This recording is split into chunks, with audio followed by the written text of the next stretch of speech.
Hi guys, welcome back to my channel.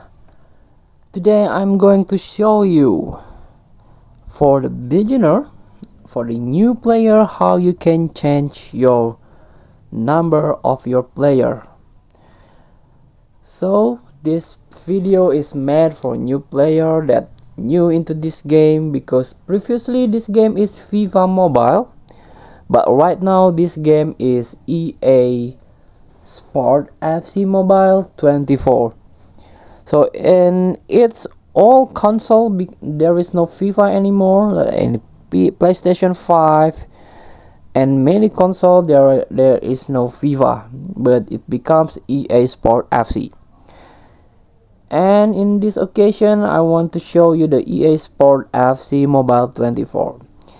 So I made this new account, freshly account, for you, the new player. And let's get started by tapping the club. And I'm using Manchester United Jokes team.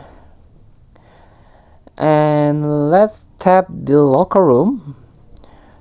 And this one, number. Select kit number option. This is for starter player.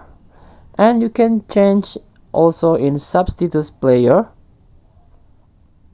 Let's get back to starter player. You can change the number by tapping this green, like change manually the number 18 for example. I'm sorry, let's get back to the 18, tap it and change number. So the number of this Barbarouses is changed. So you can try to change your number according your favorite, like striker, number 9 of course, and maybe this is number 1. Change the number. So thank you for watching. Feel free to select kit number. Don't forget to comment, like and subscribe, and also click the button below. Enjoy the game.